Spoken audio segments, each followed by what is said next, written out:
Guys, welcome to Scorched Earth Tarot. This is going to be a general reading for the sign of Libra, Sun, Moon and Ascendant for the month of December. If you don't know what your Moon or Ascendant signs are, have a look in the description box below. There's a link down there that will help you. And then come back and watch your Moon and Ascendant signs because you'll get a clearer picture of what's going on all together with you. What else to tell you? If you're a returning subscriber, thank you so much. I really appreciate the support. If you're new to the channel, welcome. And I hope you find something here for you. And if you'd like to subscribe, I'd be delighted to have you. So that's a thing. Right, sorry these are late, Libra. I've been absolutely struck down with what feels like bubonic plague for the last week. I caught it off my children, obviously. And it's played merry hell with my upload schedule. So everything's a little bit late and I am really sorry, but I'm trying to catch up now before it's time to do the mid-months. So, with all of that said, let's get some cards for you, Libra. Throwing them on the floor. I have 3 cards for Libra. Ooh, there's the first card. It's defensive energy, 7 of Wands, fire. 2 more cards for Libra, please. Ooh. The Tower. It's a card of Scorpio in the Major Arcana, number 16. Don't panic. I have one more card for Libra, please. One more card for Libra for December. Oh, the Fool. Absolutely the card that I'd want to see after the Tower. Awesome. Bottom of the deck, 9 of Wands. It's more defensive energy. Goodness. Okay, so we're going to clarify with the Shadowscapes Tarot. If you haven't seen this deck, it's absolutely exquisite and you should, you know, totally go and Google it because the artwork is stunning.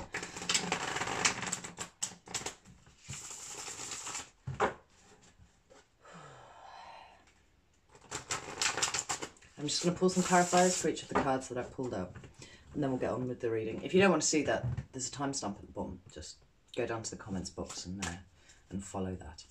So, why is 7 of Wands here for Libra, please? Oh, that was a vomit of cards.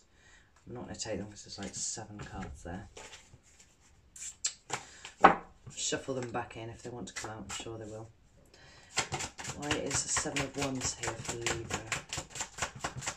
December. Libra. Ooh, Ace of Wands. And 5 of Wands. Alright, you're definitely having a ruckus with someone, Libra. Lots of fire energy there. Right, let's have a look at this Tower. Why is the Tower here for Libra, please, for December? Why is the Tower here? We've got the 6 of Swords. It talks about moving away from tumultuous situations into calmer waters. Why is the Tower here for Libra, please? Why is the Tower here? I swear, God. Right. Get back in, get back in. Get back in. Why is the Tower here for Libra?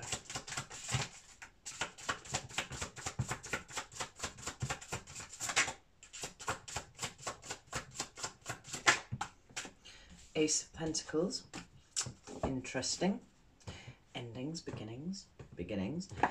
And why is the Fool here for Libra, please? Ah, Wheel of Fortune. A lot of people have been getting that card this month. Why is the Fool here for Libra for December? And the 4 of Pentacles. Interesting. Bottom of the deck, we've got the Fool again. Talks about fresh starts, but we'll get into that. So the 7 of Wands is a card of feeling defensive, and sometimes it can be defensive of an idea, sometimes it can be defensive of a person, sometimes it can be defensive of a situation, and quite often it can be defensive of yourself. So we're talking about defending your own emotions in things. And I often feel like with this card in particular, this depiction of the 7 of Wands, that the emotional protection is usually what we're talking about, because he's got his feet planted in the water there. I don't know how well the camera's picking it up. And water in the tarot talks about feelings and emotions and that kind of thing. But this dude here, he's being assaulted by invisible assailants, or thrusting the wands at him. But he stood there and he's ready to fight. He's in a pretty secure footing, but he's planted right in his emotions. You know, this is a card of somebody who is fighting from the higher ground, and they know they are, you know, and they're prepared to defend their position, or defend their emotions, or defend themselves. You know, take it as it resonates to you. And it's clarified by 2 further wands cards. You know, there's lots of fire here. We've got the Ace of Wands and the 5. Now the Ace of Wands is a beautiful card, always, in all depictions, I think. This one is particularly exquisite. And the Ace is it's the seed of the suit. You know, from the Ace, all things are possible. It contains the infinite potentiality of that suit. So whatever the suit is that it's depicting, you know, everything in there. Being Wands, it's creativity, it's passion, it's things that make your blood run hot. So sometimes, if you are that way inclined, it can talk about a new hobby, a new interest, something like that. We can talk about passionate relationships as well.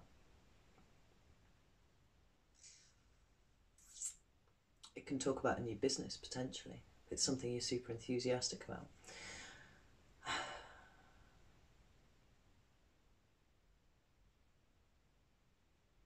But this is what you're defending, right? It's something that you've got an emotional investment in, and it's something new that you started at some point in the recent past, I would say.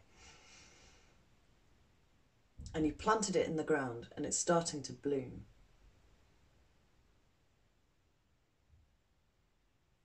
But these foxes look pretty sinister to me, actually. I really like the depiction of foxes in the wand suit in this deck, but they're looking a bit crafty.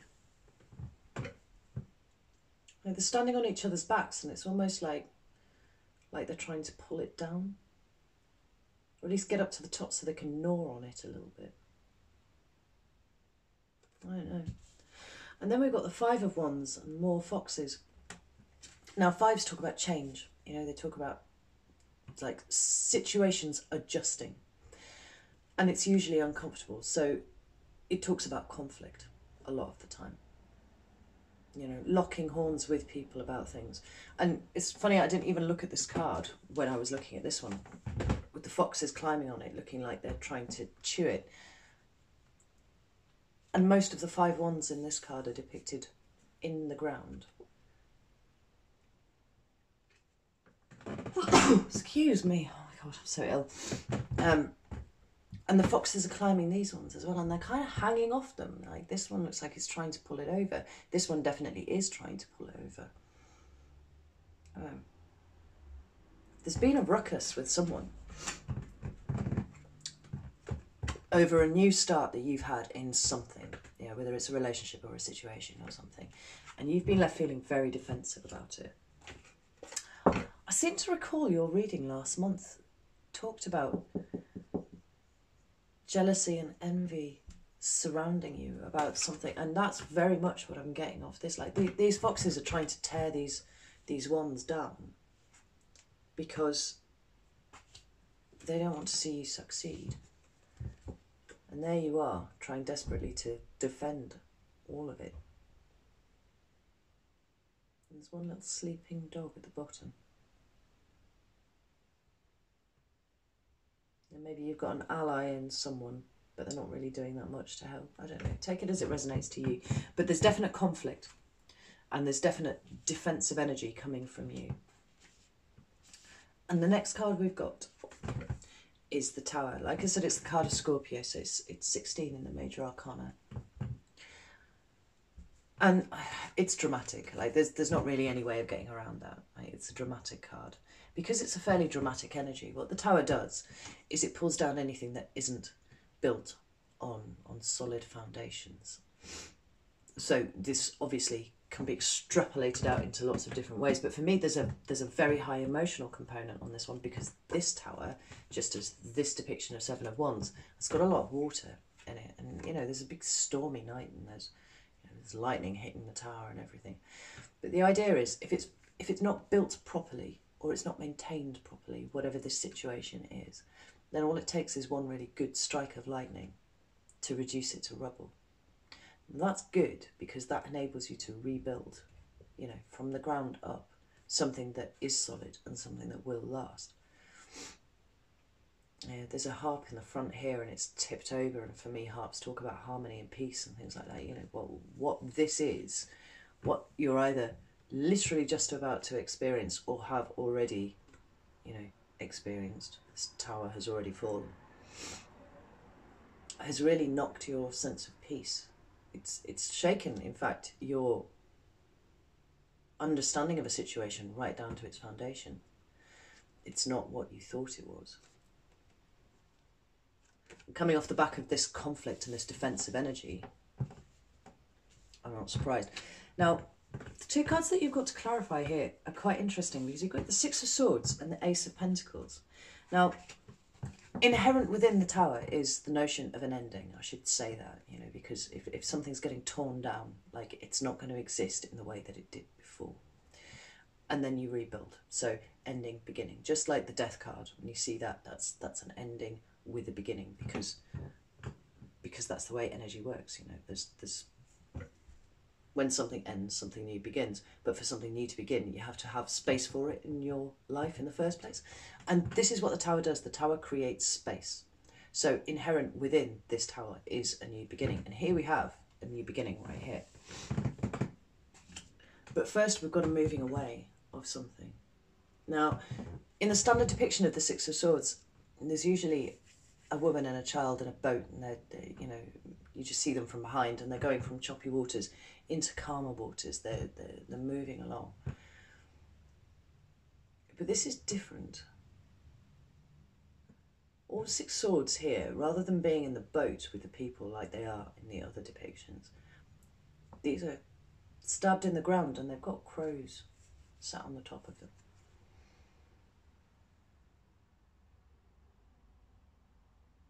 And I'm drawn to this figure at the top, who's sat curled up on a swan that's taking off. Now, there's movement implied in this card, definitely of some description, and perhaps, you know, perhaps you are moving home, perhaps you are changing geographical location, or perhaps this tower's hit and you now have to leave a situation. But what I'm getting really strongly off this card is that you don't actually. Now, let me get this straight. You are either dreaming of leaving and finding your peace, but not yet there. Or you don't actually want to go, but you're being forced to. Take it as it resonates to you, but there's a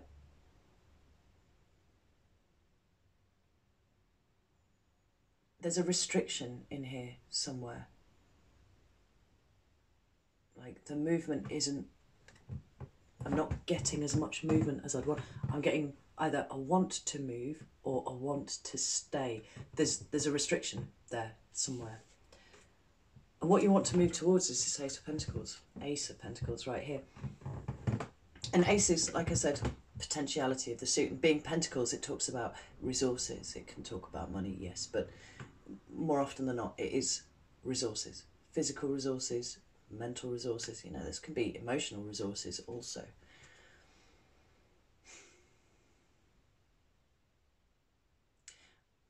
And there are sort of weird chameleon type things on this card. But there's one of them in particular, and it's bigger than all the rest, and it's giving me a look. Now, I have a Bossk monitor, right? It's a lizard this big, and so I'm accustomed to this kind of side-eyeing that they do, and it's doing it at you. This pentacle here, you know, almost considered sometimes to be a gift from the divine, you know, the universe, source, whatever you want to call it. It's sat here underneath it. And this little guy is sat on top, and he's giving me the reptile eye.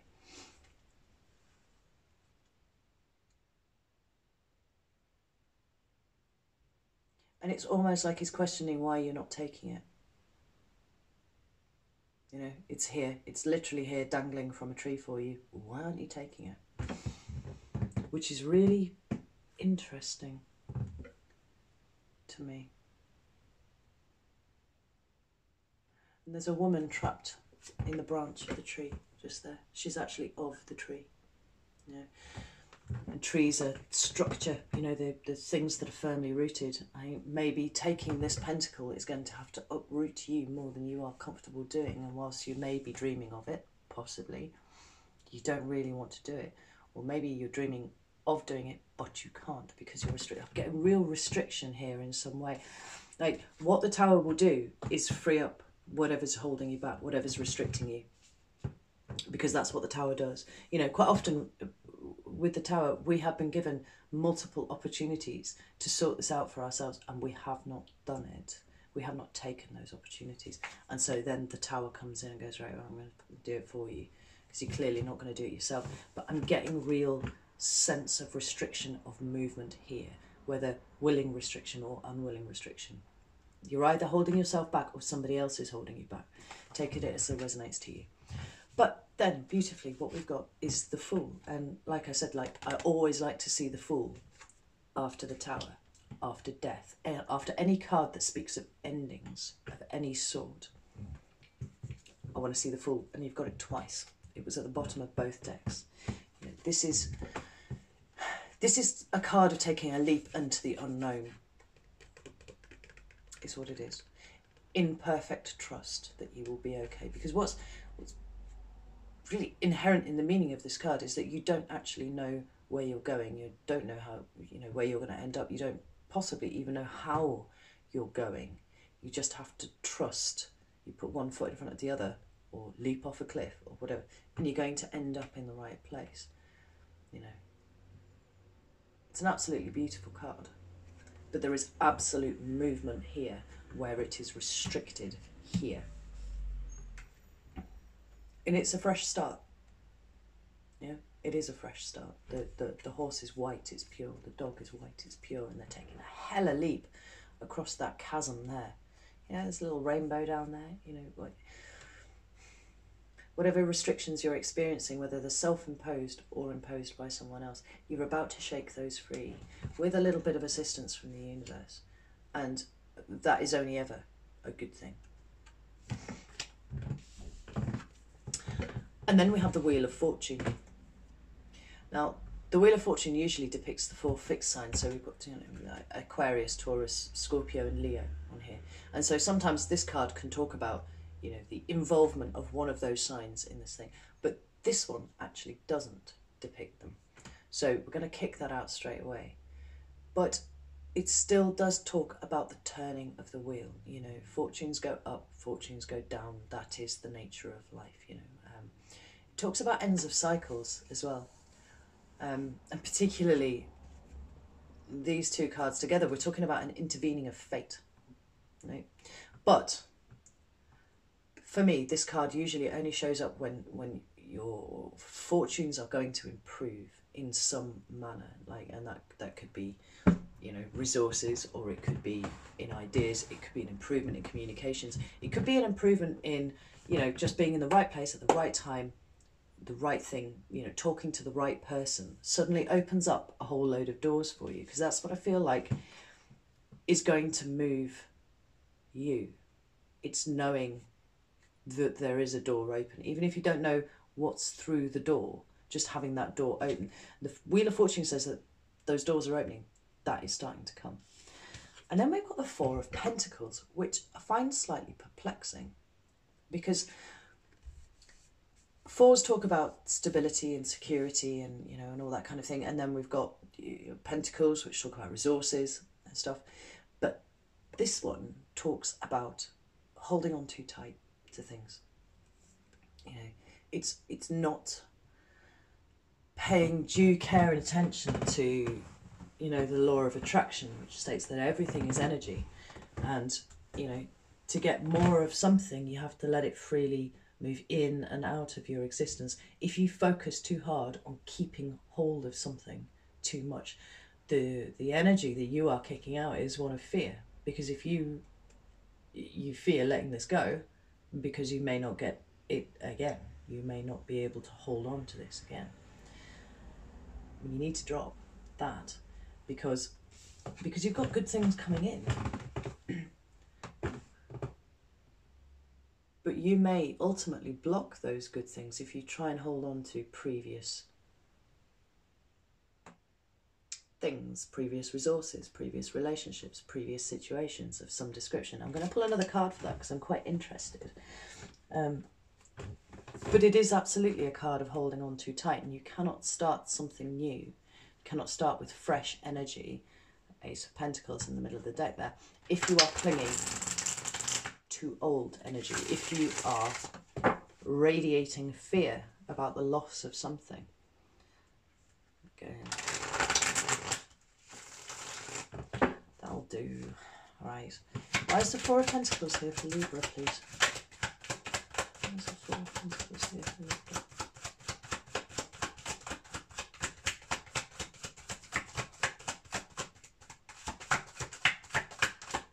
How bizarre. Try that one again. Why is the Four of Pentacles here for Libra, please? The Chariot. It's a card of Cancer in the Major Arcana. And it talks about duality and it talks about balance. You know, it talks about forward movement and victorious forward movement at that, just as the Fool talks about forward movement. But the difference between these two cards is that this is trust.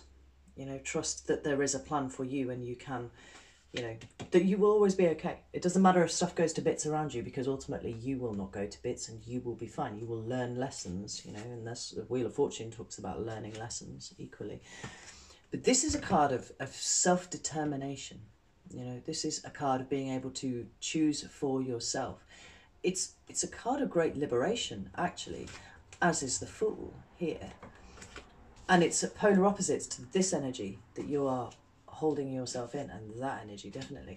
Like, these two cards speak about freeing yourself up,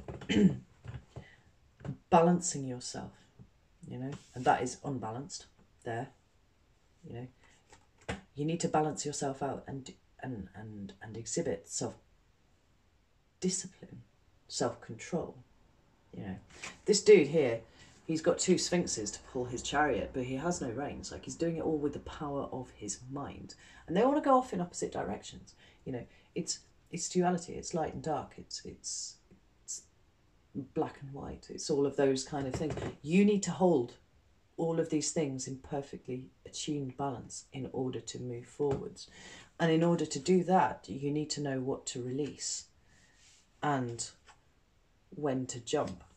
I'll get one more card. Hey, we'll pop that there. One more card.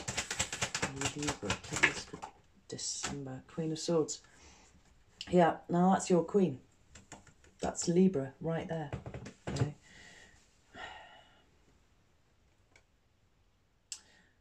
Fear is an emotional response, right? It's an emotionally based thing. And in these cards here, we've got torrents of emotion. We've got torrents of emotion right here. And then we've got clinging to something that you need to let go.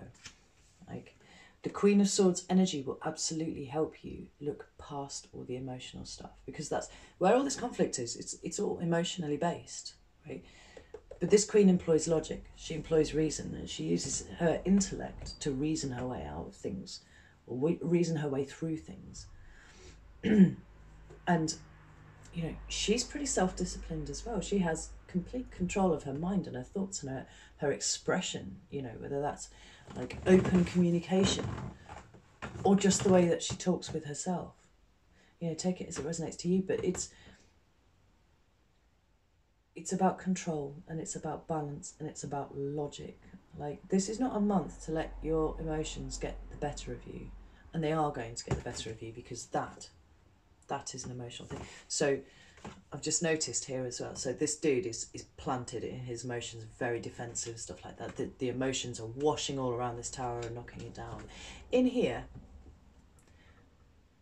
this man and this horse and this wolf or this dog, you know, whatever it is, they're leaping straight over. right? There's no immersion in those emotions, and it's the same for her, right? She often gets accused of being a harsh energy. She's not. She's just not swayed by emotional things. She can put those to the side and make good, logical, intellectual decisions based on how she needs to move forwards, given all the evidence and you know, information that she has. And she's not afraid. She's afraid of no one. Completely circumventing the water, completely circumventing the emotion. This feels a bit vague, but it also feels like it'd be incredibly specific to someone. Like, it's going to make a lot of sense to someone. And, you know, it doesn't have to make sense to me. It's not my reading. So, now some advice, please, for Libra for the month of December. 2 cards. What have we got? Okay, now one more. Advice for Libra, please.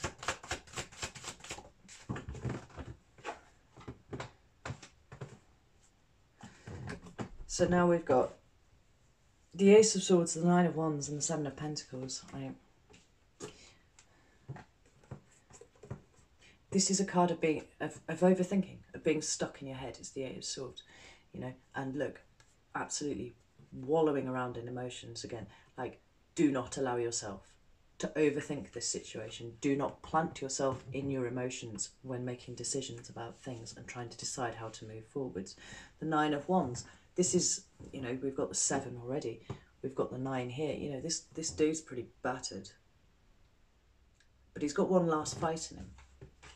You know, he's going to summon up the energy from somewhere to do what he needs to do, even though he's probably about ready to sit down. And frankly, after the Tower, everybody feels a little bit like that. You know, it's a bruising energy. It absolutely is. And then we've got the 7 of Pentacles, which talks about looking at your investment in something and deciding whether it is time to cut your losses. You know, don't stick with something just because in the past you stuck with it. Like, it's time to start looking at the return that you are getting from whatever, you know, you've effort and resources and care and time and all that sort of thing. You know, what are you actually receiving in return? Because often for me, this is a blighted harvest, this card. I'm not getting so much blighted harvest right now, but what I am getting is a real sit-down assessment.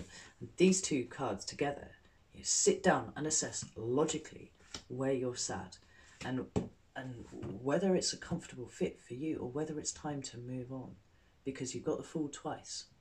You know, that's a big card of moving on.